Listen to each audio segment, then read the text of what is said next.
देवों के देव महादेव के 12 ज्योतिर्लिंग हैं और उनमें से सबसे पहला वो है सोमनाथ मंदिर।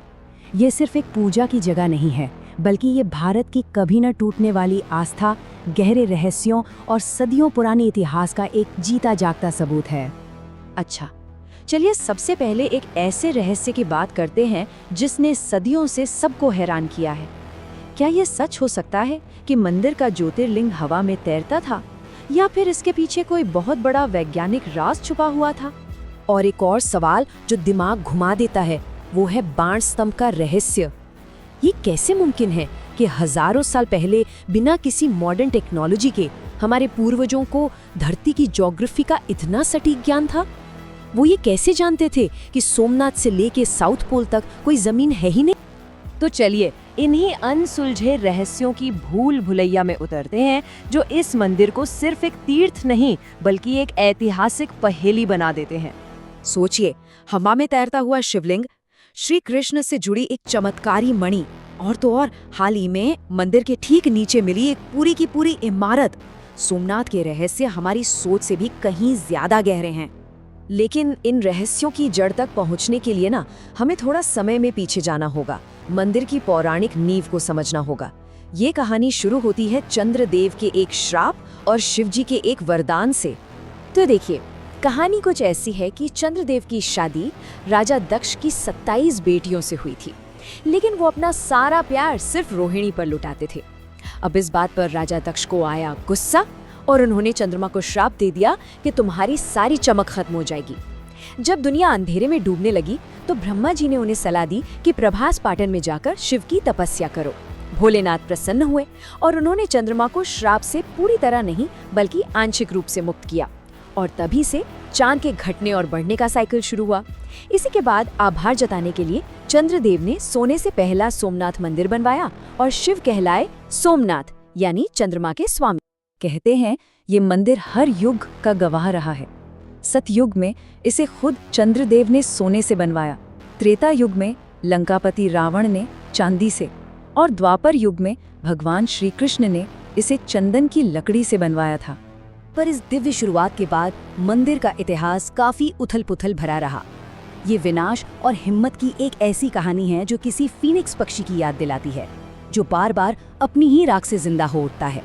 इतिहास गवाह है कि सोमनाथ की दौलत और इसकी दिव्यता हमेशा से हमलावरों को चुभती रही। 1025 में महमूद गजनी ने इसे बेरहमी से लूटा और तबाह कर दिया। फिर 1299 में अलाउद्दीन खिलजी की सेना ने और 1706 में औरंगजेब ने भी इसे तोड़ा।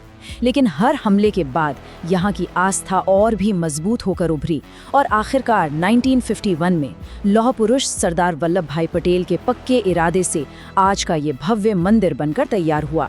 इतिहासकार मानते हैं कि इस मंदिर पर 1-2 बार नहीं बल्कि पूरे 17 बार हमले हुए। हर बार इसे मिट्टी में मिलाने की कोशिश की गई, लेकिन आस्था की वो नींव इतनी मजबूत थी कि यह मंदिर हर बार और भी शान से खड़ा हो गया। तो अब जब हम मंदिर के इतिहास और पौराणिक कथाओं को थोड़ा समझ चुके हैं, तो चलिए वापस लौटते हैं उन रहस्यों की तरफ जो आज भी मॉडर्न साइंस को चुनौती देते हैं। मंदिर के दक्षिण में एक स्तंभ है, बाण स्तंभ। इस पर 6ठी शताब्दी में संस्कृत में कुछ लिखा है, आ समुद्रात दक्षिण ध्रुव पर्यंत अबाधित ज्योति मार्ग। इसका मतलब है इस पॉइंट से लेकर साउथ पोल तक एक सीधी लाइन में कोई भी जमीन नहीं आती। और हैरान करने वाली बात यह है कि आज सैटेलाइट मैपिंग भी यही बात कंफर्म करती है। सवाल यह है कि सदियों पहले ये अविश्वसनीय जानकारी हमारे पूर्वजों को मिली कैसे? और अब बात करते हैं हवा में तैरते उस शिवलिंग की। 11वीं सदी का एक स्कॉलर था अल बिरूनी, जो महमूद गजनी के साथ आया था।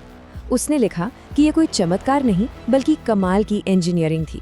उसका कहना था कि शिवलिंग के ऊपर और नीचे इतने शक्तिशाली चुंबक लगाए गए थे कि उनके मैग्नेटिक फील्ड ने शिवलिंग को हवा में ही रोक कर रखा था। एक और गहरा रहस्य जुड़ा है स्यमंतक मणि से। महाभारत में जिक्र है इस दिव्य मणि का, जो भगवान कृष्ण से जुड़ी थी। इसमें इतनी शक्ति थी कि ये असीमित ऊर्जा और धन पैदा कर सकती थी। कई लोग तो ये भी मानते हैं कि गजनी जैसे हमलावरों का असली मकसद मंदिर का सोना नहीं बल्कि यही बेशकीमती मणि थी जिसे शिवलिंग के अंदर छुपाया गया था। और ये रहस्यों का सिलसिला आज भी रुका नहीं है। जानते हैं, साल 2020 में IIT गांधीनगर के एक्सपर्ट्स ने GPR टेक्नोलॉजी से मंदिर के ठीक नीचे एक पूरी की पूरी इमारत खोज निकाली है। जी हाँ, एक 3 मंजिला L शेप की इमारत जो जमीन के 7.5 मीटर नीचे दबी है। ये इमारत क्या थी, किसने बनाई और क्यों, ये आज के समय का सबसे बड़ा रहस्य है। तो इतने विनाश, इतने पुनर्निर्माण और इतने रहस्यों के बाद आज का सोमनाथ मंदिर आस्था और हिम्मत के एक जिंदा प्रतीक के तौर पर खड़ा है। आज हम जिस भव्य मंदिर को देखते हैं उसका उद्घाटन 1951 में हुआ था। ये चालुक्य स्टाइल की वास्तुकला का एक शानदार नमूना है। इसका 150 फीट ऊंचा शिखर, जिस पर 10 टन का सोने का कलश रखा है, भारत की उस हिम्मत का प्रतीक है जो कभी हार नहीं मानती।